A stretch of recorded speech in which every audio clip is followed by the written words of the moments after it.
हमें वही प्रिंस दिखा जाता है जो एक बार फिर से कहता है अब चूज करो मैं या वो लड़की। लेकिन तभी वो नाइट वो हमारी एलेट के सामने आता है। वो कहता है आखिर आप इस मौके पे ये सब कुछ कैसे कर सकते हैं? मुझे लगा था कि आप गॉड को सर्व करते हैं, लेकिन आप जो कर रहे हैं उसको देखकर तो लगता है आपको दूसरों की फिक्र नहीं है। और अगर ऐसे चलता रहा ना तो फिर मैं इस ग्रुप को छोड़ के चला जाऊंगा और इसीलिए मैं आपको बिल्कुल प्रोटेक्ट ही करूंगा। तो हमारे सोचती है क्या यहाँ पर एक इंसान है जो कि जस्टिस को समझता है, ये तो अच्छा इंसान लग रहा है मुझे। लेकिन तभी हमारी एलेट उसको बुलाती है और कहती है हे क्या तुम मुझे अपना लेफ्ट आर्म दिखा सकते हो? वो कहता है मेरा लेफ्ट आर्म, लेकिन क्यों? तो हमारी एलेट उसका हाथ पकड़ती है और उस पर हीलिंग शुरू करती है और तभी उसका हाथ वो बिल्कुल ठीक हो गया था। वो कहता है क्या क्या ये हीलिंग है? तो वहां के बाकी लोग वो भी कहते हैं वाओ देखो सही ये एक हीलर है, उसके अलावा ये तो बहुत ज्यादा स्किल्ड भी है। तो वो लड़का भी कहता है माय गुडनेस मैंने कभी भी इतनी पावरफुल हील स्किल कभी नहीं देखी। तो हमारी अलर्ट कहती है तुम इस सारे वक्त में अपने लेफ्ट आर्म को छुपाए हुए थे क्योंकि वहां पे इंजरी थी, है ना? मैं समझ सकती हूँ तुम्हें दूसरों की फिक्र है, लेकिन अपना भी ध्यान रखा करो। तो वो लड़का उसको देखता है, वो सोचता है क्या इसने मुझे सच में हील कर दिया। लेकिन हमारी अलर्ट सबके सामने आती है और कहती है सब लोग जिन जिन को इंजरीज आई है ना मेरे सामने आ जाओ, मैं सबको हील कर दूंगी। तो वो लोग कहते हैं थैंक गुडनेस, सच में क्या तुम मेरे वाउंड को देख सकती हो? लेकिन पीछे वो प्रीस्ट उसको तो बड़ा गुस्सा आ रहा था। वो सोचता है थोड़ी देर पहले ये सारे मेरे पीछे थे कि मुझे हील करो, लेकिन तब वो चिल्ला कहता है बस बहुत हो गया, अभी उससे दूर हट जाओ। तो सब लोग कहते हैं क्या अभी तक इसका दिमाग ठिकाने पे नहीं आया? क्या अभी भी ये चाहता है कि सब लोग इसके पीछे रहे? लेकिन तभी वो सबको पीछे धकेल के एलेट के पास आता है और कहता है सिस्टर आप तो बहुत ज्यादा प्रीशियस इंसान है ना? मैं तो चाहता हूँ आपके कपड़े गंदे ना कर दें, और आपने प्रीस्टेस का ड्रेस नहीं पहना हुआ ना इसलिए मुझे पता नहीं चला था। मैं तो यहाँ आपको असिस्ट करने के लिए आया हूँ सिस्टर। लेकिन पीछे से वो लोग कहते हैं क्या इतनी जल्दी इसने अपनी टोन बदल ली? दूसरा कहता है मैंने कभी इमेजिन नहीं किया था कि फादर जोकम को किसी के साथ इतना फ्रेंडली देखूंगा। और तब थोड़ी देर बाद वो लोग गोल दायरे में खड़े हुए थे। तो तब उनमें से कोई कहता है ठीक है हम लोग यहाँ ट्रेवल कर ही रहे हैं तो अपने आप को इंट्रोड्यूस क्यों नहीं करवा देते? तो सबसे पहले एक लड़की शुरू करती है, वो कहती है मैं हूँ एने, यहाँ की कैप्टन जो कि गोल्डन एप्पल रेडर्स में से है। तो तब वो प्रीस्ट कहता है मैं हूँ जोकम, मैं आपका फेट में ब्रदर हूँ। तो तभी वहां पर दो बहन भाई भी थे। वो कहता है मेरा नाम काइल है और ये मेरी बहन है काना, हम दोनों इकट्ठे काम करते हैं गोल्डन एप्पल रेडर के लिए। तो वहां पे एक मेज भी था, वो कहता है मैं हूँ सेजिन। लेकिन वहां पे एक बच्ची थी, वो कहती है मैं हूँ फ्रीज। और वहां पे वो जो ब्लैक में था ना वो कहता है मेरा नाम है ऐश। तो हमारी हीरोइन के साथ जो नाइट खड़ा था वो कहता है तुम मुझे रे कह सकती हो। हमारी कहती है अच्छा तुम सबसे मिलकर बहुत ज्यादा खुशी हुई, मैं हूँ एलर्ट। लेकिन तभी नोटिफिकेशन आई थी, आर्किटेक्ट कह रहे हैं कि अभी अपने आप को इंट्रोड्यूस करवाने का टाइम नहीं है। वो सोचती है कि इसके अलावा भी कोई टाइम होगा इंट्रोड्यूस करवाने का, लेकिन नोटिफिकेशन आई थी आर्किटेक्ट कह रहे हैं अपने काम से काम रखें और अभी यहाँ से निकल जाएं। लेकिन तभी वो बच्ची कहती है आखिर तुम यहाँ पर अकेली कैसी आ गई एलर्ट? तो एलर्ट कहती है वेल वो तो तब वो कैप्टन कहती है हमें एग्जिट को ढूंढना होगा तो चलते चलते बातें कर लो। तो तब हमारी एलेट ने उस बच्ची का हाथ पकड़ लिया था। तो तब वो बच्ची कहती है क्या यहाँ पे बहुत बड़ा गड़ा खुदा था ना और उसके अंदर तुम आ गई जब तुम सो रही थी मेरी तरह, है ना? हमारी सोचती है क्या इसके साथ ऐसा हुआ था? वो कहती है हाँ वेल मैं भी सोते हुए यहाँ पर आई थी। लेकिन वो बच्ची कहती है मैं भी यहाँ पर सो रही थी और मुझे पता नहीं चला, लेकिन इनके बहुत सारे स्लाइम मॉन्स्टर थे, ये बहुत ज्यादा डरावना था, लेकिन सर नाइट ने मेरी जान बचाई। तो वो नाइट कहता है कि मैंने मुझे तुमने सर नाइट बोला, तुम मेरा नाम भी तो ले सकती हो, एलर्ट का नाम ले तो रही हो। तो वो बच्ची कहती है नहीं पापा ने कहा है कि कोई भी आदमी जिसने एकेडमी का यूनिफॉर्म पहना हो ना वो सर नाइट ही है। तो एलर्ट कहती है मैं तुम्हें तुम्हारे नाम से बुला सकती हूँ और तुम्हारे साथ फ्रेंडली हो सकती हूँ क्योंकि मेरा भाई भी नाइट एकेडमी में जाता है। वो कहता है नहीं थैंक यू। वो सोचता है ये मेरा मजाक उड़ाने की कोशिश कर रही है। तो एलर्ट कहती है एनीवेज क्या मैं आपसे कुछ पूछ सकती हूँ मिस्टर कैरेट? वो कहता है अच्छा तुम मेरे बारे में क्यूरियस हो तो चलो मैं अपने आप के बारे में तफसील से बता देता हूँ। मैं हूँ एक सैल्यूटोरियन जो कि नाइट एकेडमी में है और हम 117 बैच है, लेकिन मैं अपनी नाइट एकेडमी से पास आउट होने से पहले यहाँ पर इन लोग को असिस्ट करने के लिए आया हूँ क्योंकि मैंने एक मर्सनरी के तौर पर अप्लाई किया था और इसी वजह से इन सब की जिम्मेदारी मुझ पर है। तो हमारे कहती है वाह एक सैल्यूटोरियन, ये तो बड़ा औसम है, कांग्रेचुलेशन। तो वो कहता है थैंक यू, ऐसा सुनना अच्छा लग रहा है। तो तब वो कहती है तुम तो बहुत ज्यादा अजीब लग रहे हो, ऐसा लगता है तुम्हें खुशी नहीं हुई कि तुम सैल्यूटोरियन हो, क्या वैलिडिक्टोरियन की वजह से? वो कहता है हाँ वेल उसकी वजह से भी तो है, और वैलिडिक्टोरियन वो फर्स्ट प्लेस पे होते हैं और अकेडमी में अगर वो इंसान ना होता ना तो हमेशा मैं ही फर्स्ट टॉप पे होता। तो हमारी कहती है अच्छा मेरा भाई भी इस साल ग्रेजुएट होने वाला है, वो भी तुम्हारी क्लास में होगा। तो तब वो नाइट कहता है अच्छा आपके भाई का नाम क्या है? तो हमारी कहती है प्रिंस। तो वो बेचारा तो बिल्कुल फ्रीज हो गया था। वो कहता है प्रिंस, आपने बोला प्रिंस? हमारी अलर्ट कहती है अच्छा तुम मेरे भाई को जानते हो, उसने तो इस साल ग्रेजुएशन में स्पीच भी दी थी। तो तभी वो नाइट उससे बड़ा दूर हो गया था। अलर्ट कहती है क्या हुआ? वो कहता है नहीं मुझे माफ कीजिएगा, असल में मुझे पिंक बालों वालों से बहुत सारी एलर्जी है, तो इसीलिए थोड़ी सी डिस्टेंस बना के रखते हैं। वो सोचती है इसको क्या हुआ, क्या इसको मेरे भाई से कोई मसला है, लेकिन तब वो तो और दूर हो गया था। तो तभी वो ब्लैक रोब वाला उसके पास आता है। वो कहता है कितना इंटरेस्टिंग है, वो जरूर अजीब सी टोन वाला होगा लेकिन फिर भी वो सबके साथ पोलाइट है। लेकिन ऐसा लगता है कि एली वो तुम्हारे साथ डिफरेंट है। तो हमारी कहती है एली तुमने मुझे मेरे निकनेम से बुलाया, लेकिन आखिर तुम ऐसा क्यों कर रहे हो। वो कहता है मैं तो बस तुम्हारे साथ फ्रेंडली होना चाहता था, तुम भी मेरे साथ कैजुअल हो सकती हो। वो कहती है ठीक है, लेकिन बाय द वे तुम इस डंजन में क्या कर रहे हो, तुम तो इस पार्टी के साथ आए भी नहीं थे। वो कहता है वेल मैं किसी और रेडर ग्रुप के साथ था, लेकिन वो सारे के सारे अचानक से मर गए। तो फिर अचानक से जब मैं छुपा हुआ था ना, तो तब मॉन्स्टर ने हमला किया और उनसे बचने के लिए जब मैं आगे गया तो ये ग्रुप वहां खड़ा था। और वैसे भी मैं तो वेपन्स के साथ बिल्कुल अच्छा नहीं हूँ, मुझे खुशी हो रही है कि मैं उनके साथ मिल गया। और तब वो कहता है एनीवेज हीलर्स का ग्रुप से दूर रहना सेफ बिल्कुल भी नहीं है, तो मेरे करीब रहो ठीक है और हमारे साथ चलो। तो एली कहती है ठीक है, लेकिन तभी उसके लॉकेट में से हमारी एग्नेस कहती है एलेट वो लड़का झूठ बोल रहा है, तुम्हें उसे केयरफुल रहना चाहिए क्योंकि ऐसा लगता है कि वो वेपन्स में बहुत ज्यादा शातिर है और डेफिनेटली वो तो वेपन्स अच्छे से यूज कर सकता है, लेकिन वो तुमसे झूठ बोल रहा है। और मुझे लगता है कि वो एक असैसिन है जो कि डबल डैगर को आसानी से यूज कर सकता है, तो तुम्हें उसे बच के रहना चाहिए। तो एलेट कहती है ठीक है। तो वो सोचती है एग्नेस तो वेपन मास्टर है और उसने उस लड़की की पहचान कर ली, लेकिन मुझे भी पता है कि आखिर ये इंसान है कौन, क्योंकि मैंने भी नावल पढ़ रखा है और ये है ऐश नाइट। ये फर्स्ट क्लास का असैसिन है जो कि गिल्ड ऑफ असैसिन के लिए काम करता है, जिसका नाम नाइट हॉक है और इसको गिल्ड मास्टर ने खुद यहाँ पर भेजा है। जहां तक मुझे पता है ना, बाद में इसको हायर किया जाएगा ताकि थेसलेट को मार सके बार बार, लेकिन अच्छा होगा मैं इससे बच के रहूं।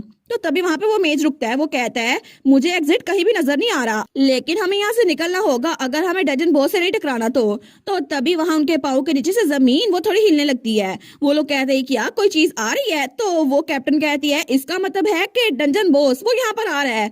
और तभी उनके पीछे कोई चीज बहुत ज्यादा तेज से बढ़ रही थी। तो वो प्रीस्ट तो सबसे ज्यादा चिल्लाता है। वो कहता है ये डंजन बॉस है, वो हमारी तरफ आ रहा है फिर से। तो वो रेडर कहता है बस कर दो, पैनिक करने का टाइम नहीं है, अभी हमें भागना होगा। और तब सब लोग भाग रहे थे, लेकिन सबसे आगे वो प्रीस्ट ही था जो कि बहुत ज्यादा तेज से भाग रहा था। तो तब वो कैप्टन पीछे रुकती है। वो कहती है जल्दी करो, हमें भागना होगा ताकि वो हमें पकड़ ना ले। लेकिन तभी आगे जो लड़की भाग रही थी ना, वो कहती है कैप्टन आगे तो डेड एंड है, हम आगे नहीं जा सकते। तो कैप्टन कहती है नहीं ऐसा नहीं हो सकता। तो तब वो नाइट कहता है पैनिक मत करो, सारे फॉर्मेशन में रहो और मैं इस सबको लीड करूंगा, तो सारे प्लीज मेरे पीछे रहो और मुझे बैकअप दो। तो वो कैप्टन कहती है जी सर हम समझ गए, बाकी भी कहते हैं जी। लेकिन प्रीस्ट तो बड़ा घबरा गया था। वो कहता है तुम लोग क्या बात कर रहे हो, आखिर तुम एक मॉन्स्टर को कैसे हरा पाओगे जो कि डंजन का बॉस है, आखिर तुम्हें पता भी है वो कितना खतरनाक है। तुम लोग अपनी बेवकूफी में यही रहो, मैं तो यहाँ से निकल रहा हूँ। और तभी वो बच्ची को धक्का मारते हुए वहां से निकलता है।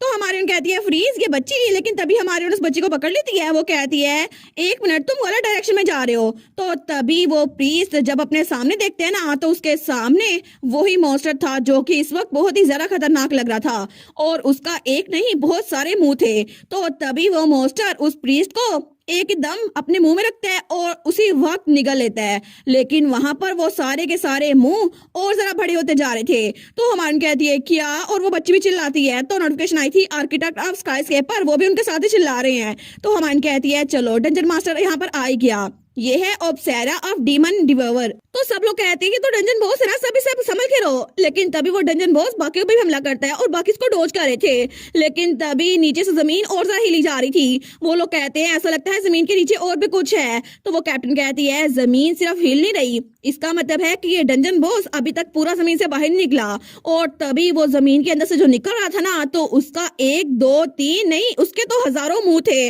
जो कि जमीन के अंदर से निकल रहे थे और उसमें बहुत सारी सोल्स ट्रैप थी। तो तभी पीछे वो लड़का जो रेडर था वो डरते हुए कहता है यहाँ पर सोल्स इनको तो गिनना भी बहुत मुश्किल है। तो रे वो नाइट कहता है इससे बाहर निकल आओ, हमें उसे एक वक्त में मारना होगा। हमारी सोचती है इसका पॉइंट तो है, क्योंकि ऑब्सेरिया द मॉन्स्टर ये असल में एक स्वाम है जिसके अंदर बहुत सारी सोल्स हैं, लेकिन ये एक सोल एक वक्त में बहुत ज्यादा ताकतवर क्यों ना हो, लेकिन इसके अंदर और भी सोल्स हैं। लेकिन मसला ये है कि इसके अंदर जो सोल्स है ना, वो उसके अंदर ही ट्रैप रहती हैं और ये इनको आहिस्ता आहिस्ता निकलता है क्योंकि वहां पर बहुत ही ज्यादा सोल्स हैं। और तब हमारे जब आगे देखती है ना, तो उसके अंदर जो प्रीस्ट था वो भी उसके अंदर नजर आ रहा था, क्योंकि ऑब्सेरिया मॉन्स्टर अपने प्रे को निगल लेता है और आहिस्ता आहिस्ता डिजेस्ट करता है। लेकिन तभी वो कैप्टन चिल्ला कहती है रिचर्ड जेंटिस क्या तुम लोग भी यहाँ पर हो, और उसके पुरानी साथी भी वहां पर थे। हमारे कहती है ये जरूर वही रीडर्स होंगे जिनको पहले ही निकल लिया था इसने। लेकिन तभी एग्नेस कहती है वो सारे जिंदा है, हम उनको बचा सकते हैं, लेकिन अभी तक देर नहीं हुई। लेकिन तभी वो मॉन्स्टर हमारी एलेट और उस बच्ची की तरफ भी बढ़ता है, लेकिन तभी हमारी हीरोइन के सामने ऐश आ गया था, वही असैसिन, और हमारी हीरोइन को बचा लेता है। वो कहता है तुम्हें बच के रहना चाहिए एली, क्योंकि आफ्टर ऑल तुम एक हीलर हो और पार्टी में हीलर बहुत ज्यादा इंपॉर्टेंट होता है। हमारी हीरोइन कहती है थैंक यू। तो तब वो नाइट कहता है मुझे पता था तुम एक ओरा यूजर हो, है ना, लेकिन तुमने हमसे ये बात छुपाई। मैं इस बारे में बहुत कुछ कहना चाहता हूँ, लेकिन अभी के लिए हमें यहाँ से बाहर निकलना होगा, तो मेरी मदद करो।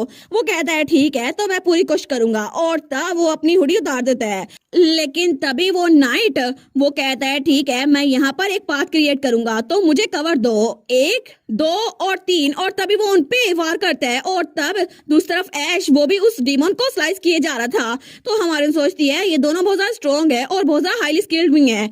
इसके अलावा गोल्डन एप्पल रेडर्स वो भी इनको सपोर्ट किए जा रहे हैं अपने तौर पर, लेकिन यहाँ पर जो सारी की सारी सोल्स है ना वो इनको मार के रहेंगी। और तभी उस डीमन के मुंह वो तो बहुत ज्यादा पतले हो गए थे और वो तो गर्दने बढ़ा बढ़ा के उन सबको खाने के लिए आगे बढ़ रहे थे।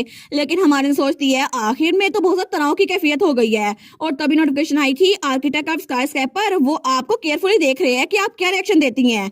लेकिन तभी वहां पर बहुत सारी आवाजें आती हैं, बहुत ज्यादा दर्द हो रहा है, बहुत ज्यादा दर्द हो रहा है। तो वो कैप्टन कहती है एक आवाज, लेकिन तभी वो मॉन्स्टर की आवाज थी जो कि बहुत ज्यादा चिल्ला रहा था। और तभी उसके चिल्लाने की वजह से उसकी बहुत ज्यादा सोल से हर एक मुंह निकलता है। और तब वो चिल्ला कहता है नहीं, मैं इन सबको खा जाऊंगा, एक एक को मैं खत्म कर दूंगा, क्योंकि कोई भी मुझसे बच नहीं सकता। लेकिन तभी उन सबके हाथों पे कोई निशान बन रहा था। तो वो लोग कहते हैं क्या एक निशान, लेकिन ये क्या है। तो वार्निंग आई थी आप लोग को प्रे के लिए मार्क कर लिया गया है। तो हमारी कहती है प्रे। तो वो मॉन्स्टर वो कहता है प्रे, बिल्कुल एक प्रे, ये लोग मेरे शिकार हैं, मैं किसी को भी जिंदा नहीं छोड़ूंगा, कोई भी एक, मैं इन सबको खा के रहूंगा। और तभी वहां पर उस मॉन्स्टर के ऊपर तो बहुत सारी आंखें थी जो कि एक एक करके ब्लिंक कर रही थी, क्योंकि वहां पर जितनी सारी सोल्स थी ना वो सारी की सारी उस मॉन्स्टर का हिस्सा बन चुकी थी। और तभी वहां पर तो सब घबरा गए थे। वो कहते हैं कोई फायदा नहीं, हम सब मर जाएंगे, कोई तो हमारी हेल्प करो, हम सच में मरने वाले हैं। तो वो बच्ची भी रोते हुए कहती है ये हम सबको खा जाएगा, मुझे घर जाना है। लेकिन हमारी हीरोइन वो सोचती है नहीं, मैं इन सबको मरने नहीं दूंगी। तो एग्नेस कहती है एलेट। और तभी वो नाइट रे कहता है तुम्हारा नाम ऐश है ना। तो असैसिन कहता है हाँ। तो फिर वो नाइट कहता है अभी सबको लो और यहाँ से भाग जाओ, मैं इस बॉस को डिस्ट्रैक्ट करने की कोशिश करता हूँ, मैं प्रॉमिस तो नहीं कर सकता ये कितना ज्यादा चलेगा, लेकिन फिर भी कुछ टाइम मिल जाएगा।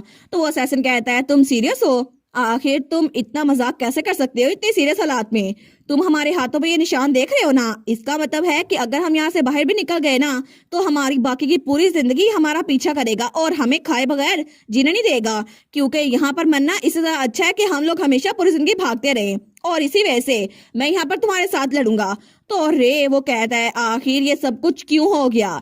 तो असैसिन कहता है अच्छा ये सब कुछ कैसे हो गया, अगर हम लोग उसी वक्त यहाँ से भाग जाते थे ना जब हमने इस मॉन्स्टर को देखा था तो तब हम बच सकते थे, लेकिन बाकी सब बिल्कुल ठीक कह रहे हैं, कोई उम्मीद नहीं है, हम सबको यहीं पर बनना होगा। लेकिन तभी हमारी एलेट वो आगे बढ़ती है और तब वो कहती है मैं इन सबको ऐसा कुछ नहीं करने दूंगी। और तब वो कहती है लॉर्ड आर्किटेक्ट। तो नोटिफिकेशन आई थी आर्किटेक्ट ऑफ स्काईस्क्रैपर, वो कह रहे हैं कि हमें पता है आप क्या कहना चाहती हैं। तो हमारी उन कहती है बिल्कुल आपने बिल्कुल ठीक गैस किया, मुझे माफ कीजिएगा, लेकिन अब सबको पता चल जाएगा कि आपने गलती से मुझे एक डंजन में भेज दिया है। और तभी वो अपनी पावर यूज करने लगती है, लेकिन तब वहां पर सीज बैरियर आ गया था जो कि कैसल था और उसकी वजह से वो मॉन्स्टर पे हमला नहीं कर पाता। लेकिन तभी वो सारे कहते हैं क्या ये कैसल वॉल्स है, क्या ये हमें प्रोटेक्ट कर रही हैं। लेकिन तभी वो मॉन्स्टर उसके कैसल पे हमला करता है, लेकिन हमारी हीरोइन के कैसल की वजह से वो लोग प्रोटेक्टेड थे और वो मॉन्स्टर आगे नहीं बढ़ पाता। तो सब लोग कहते हैं क्या ये क्या हो रहा है। तो एलेट कहती है बिल्कुल अब मैं लड़के रहूंगी। तो वो उस बच्ची को नीचे उतारती है और कहती है तुम्हें पता है ना तुम्हें क्या करना है। वो बच्ची कहती है एलेट क्या तुमने हमारी जान बचाई।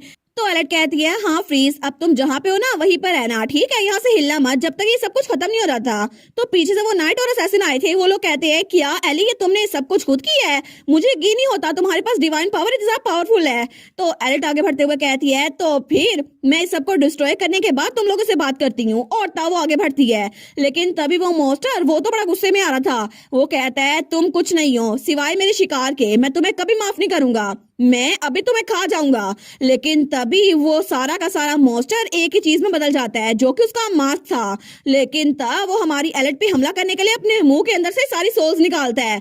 तो वो कहता है मर जाओ। तो तब वो सब कुछ एलेट की तरफ भाड़ा था। तो पीछे से वो नाइट वो चिल्ला कहता है एलेट तुम बच नहीं पाओगी। लेकिन तभी एलेट वो अपनी विप स्वॉर्ड निकालती है और उससे वो चीजें जो उसकी तरफ भाड़ी थी उन सबके टुकड़े कर देती है। वो कहती है तुम इसे अटैक कह रहे हो, ये तो बिल्कुल पथेटिक है। तो वो असैसिन कहता है ये और है, मुझे लगा नहीं था कि किसी के पास दो तरह का ओरा हो सकता है डिवाइन पावर के साथ साथ। तो वो नाइट कहता है ये पॉसिबल हो सकता है, और ये स्वॉर्ड टेक्निक ये तो बिल्कुल एग्नेस द हीरोइन की स्वॉर्ड टेक्निक की तरह मिलती है, और ये तो बहुत ज्यादा पावरफुल है। इसको सीखना तो बहुत ज्यादा मुश्किल है, लेकिन ये तो इसको इतनी फ्लॉलेसली चला रही है, ऐसा लगता है इसने खुद एग्नेस से ये सब कुछ सीखा है।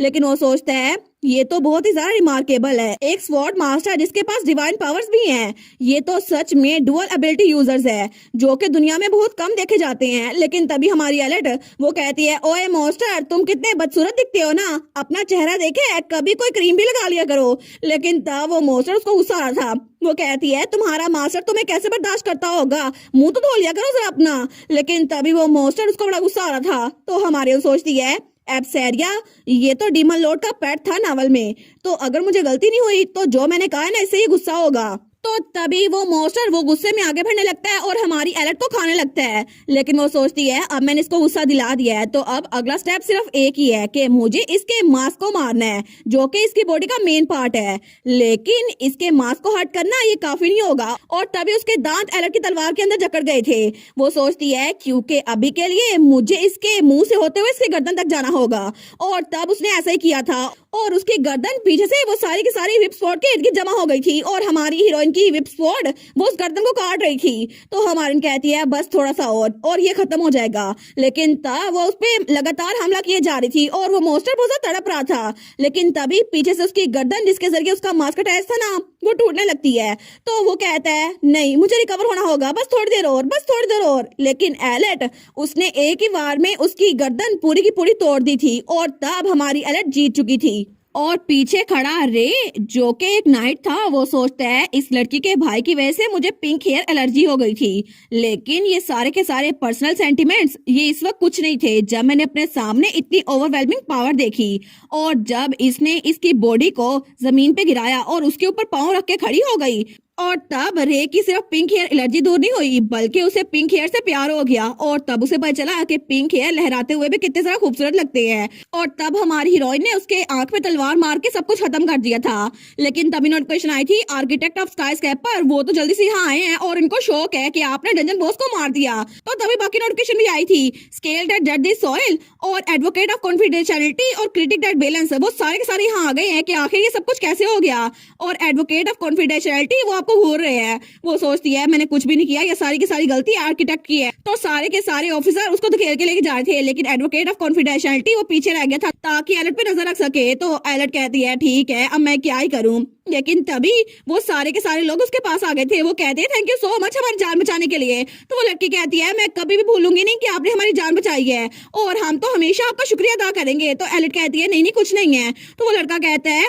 ये कुछ भी नहीं है, मैं तो हमेशा याद रखूंगा इस बात को, और मैं तो अपने बच्चों का नाम भी आपके नाम पे रखूंगा। तो वो लड़की कहती है बिल्कुल, मैं तो अपने पोते पोतियों का नाम भी आपके नाम पे रखूंगी। तो एलेट कहती है बस बहुत हो गया, इतना भी आगे जाने की जरूरत नहीं है। और तब वो दिल में सोचती है ये तो बड़ा मुश्किल लग रहा था, लेकिन एस क्लास का मॉन्स्टर मेरे सामने तो कुछ भी नहीं था, इसको तो मैं आराम से हरा सकती थी। लेकिन तभी वो प्रीस्ट कहता है आखिर तुम लोग क्या तमाशा लगाए हुए हो, ऐसा तो नहीं है ना उसने एस क्लास के बॉस को खुद ही मार दिया, हम सब ने भी उसकी हेल्प की थी ना। और वैसे भी अगर तुम लोग को खत्म हो गया हो ना तो गुड बाय कहो और निकलो यहाँ से, तुम लोग रास्ते को ब्लॉक कर रहे हो। तो वो लोग कहते हैं क्या उसने कुछ नहीं किया, सब कुछ तो उसने किया है। लेकिन तभी एलेट कहती है फादर जोकम मेक श्योर करना कि आप असिस्टेंट हीलर को आराम से वापस ले जाएं, और जब वेटिकन जाए ना तो सबको बताएं ये सारी की सारी आपकी गलती थी। वो कहता है अच्छा तुम्हारे पास इस बात का कोई प्रूफ नहीं है। तो हमारी कहती है और आखिर में लोगों के साथ थोड़ा अच्छे से पेश आइएगा, क्योंकि आप नहीं चाहते ना कि कोई आपकी पीठ में खंजर घोंपते, तो वो थोड़ा फ्लिंच होता है। तो वो जाते हुए कहता है क्या ये मुझे धमकी दे रही है। तो दूसरी हीलर कहती है आपको चलना चाहिए फादर।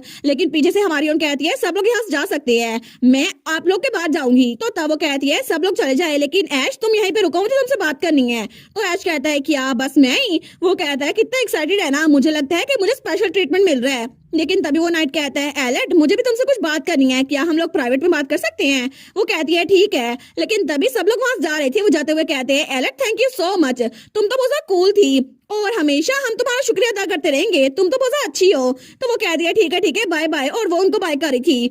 लेकिन उनके जाने के बाद वो रे से कहती है तुम्हें तो पिंक हेयर से एलर्जी नहीं थी क्या, मैं तुमसे थोड़ा सा दूर ना हट जाऊं? वो कहता है नहीं अब मुझे कोई एलर्जी नहीं है। वो कहती है ठीक है मैं तो मजाक कर रही थी, क्या तुम मुझे बताओ कि तुमसे क्या बात करना चाहते थे? वो कहता है ठीक है मुझे तुम्हें कुछ ऑफर करना है। और ऐश वो असैसिन वो थोड़ा दूर बैठा था, अपनी बारी का इंतजार कर रहा था। तो तब रे नाइट कहता है तुम डचिया वेलेंस्टाइन में प्लीज एक बार विजिट करना, मैं चाहता हूँ कि मेरी जान बचाने के लिए तुम्हें थैंक यू बोलूं। तो हम कहती है क्या डचिया वेलेंस्टाइन, इसका मतलब है कि तुम लॉर्ड रेवन वेलेंस्टाइन हो? वो कहता है हाँ मैं हूँ। तो हमारे उन पीछे मुंह करती है, वो सोचती है क्या मुझे लगा नहीं था कि ये ही है रेवन वेलेंस्टाइन। लेकिन तभी नोटिफिकेशन आई थी एडवोकेट ऑफ कॉन्फिडेंशियलिटी ने कहा है कि आपको स्टोरी लाइन को चेंज नहीं करना चाहिए। वो कहती है लेकिन मुझे क्या पता था, असल स्टोरी में तो लिखा हुआ था वो एक वैलिडिक्टोरियन है, लेकिन ये आदमी ये तो सिर्फ एक सैलिटोरियन है। तो ये बात उस आदमी के दिल में जाके लगती है। तो वो कहता है कि आप डिसअपॉइंटेड है कि मैं एक वेलेंस्टाइन हूँ लेकिन फिर भी एक वैलिडिक्टोरियन नहीं हूँ। वो कहती है नहीं मेरा ये मतलब नहीं था।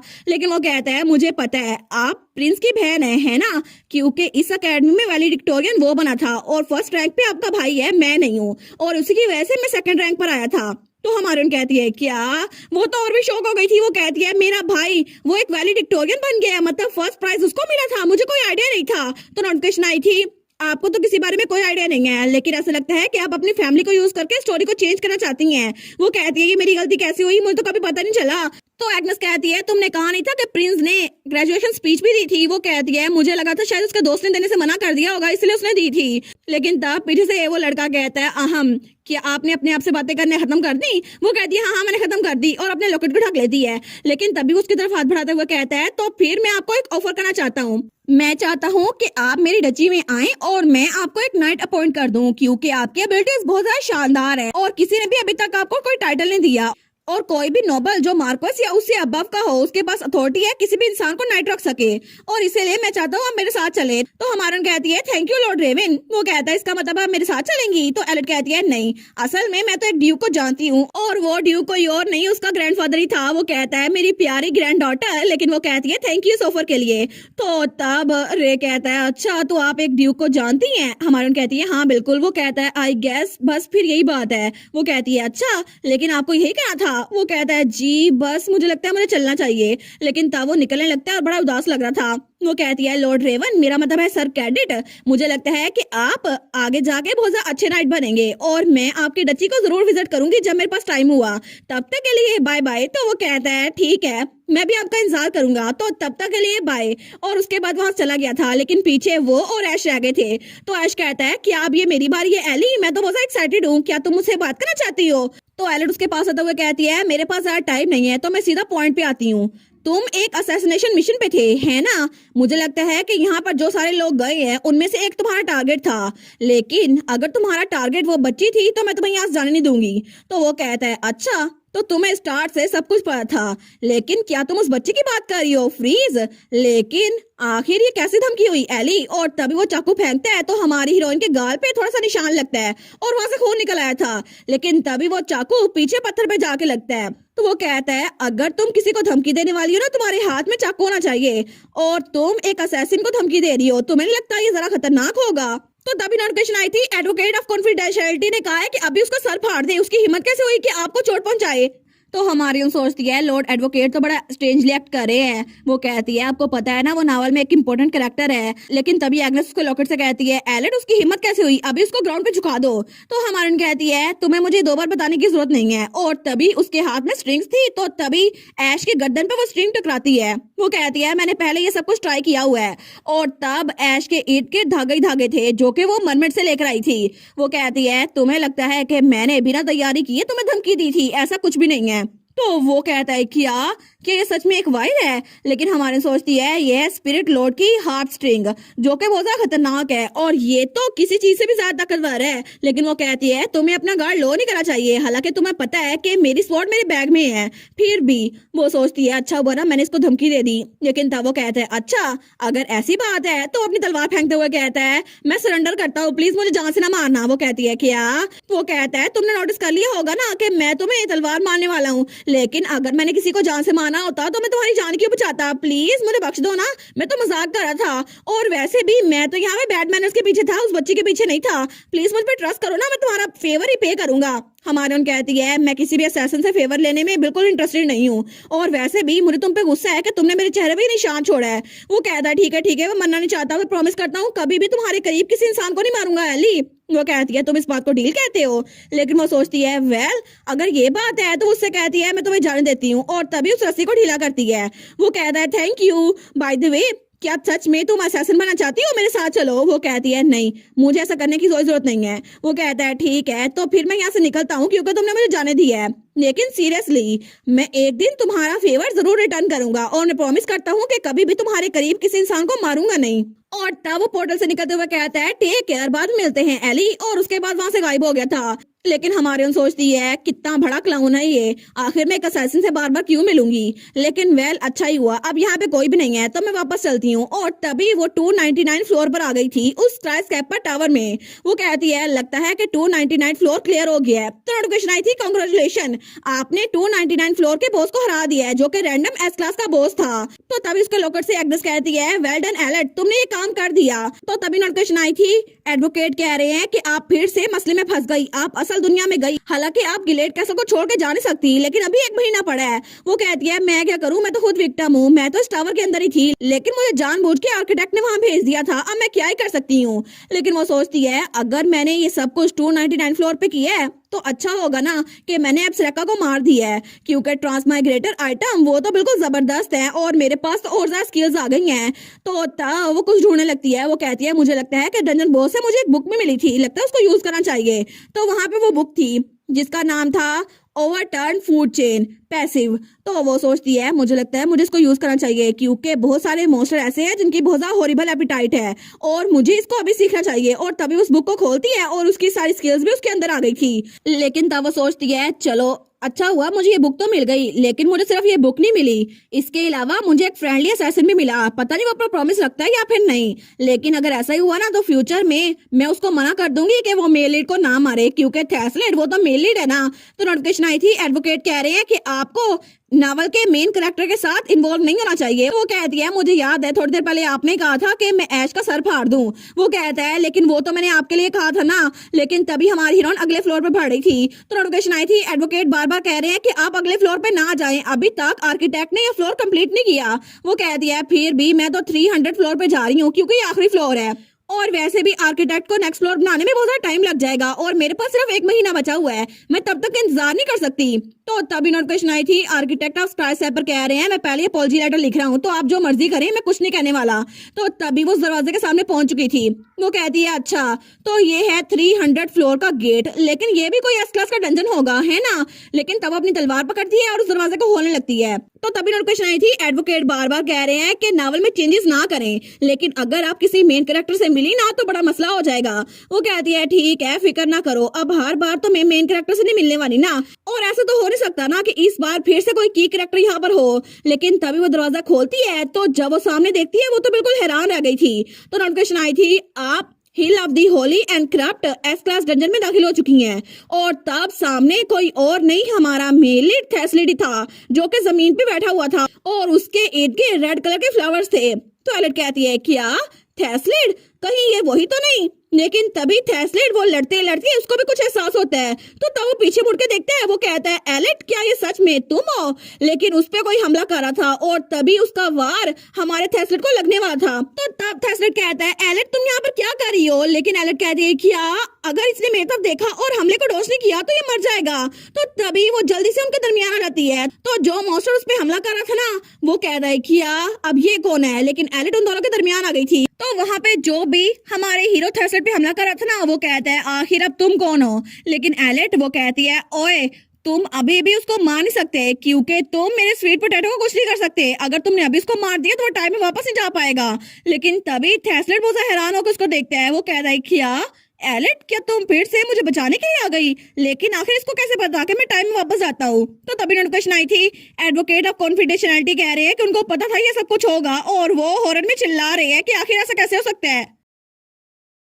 और इसी के साथ ये वाला पार्ट यहीं पर ख़त्म। तो आप लोग बताइएगा आप लोग को ये पार्ट कैसा लगा, और वीडियो को लाइक और चैनल को सब्सक्राइब लाजमी कीजिएगा। बाकी वीडियोस का लिंक भी स्क्रीन पर नज़र आ रहा होगा, तो काइंडली उनको भी चेकआउट कर ले। और thank you so much for watching my videos. Stay safe, bye bye.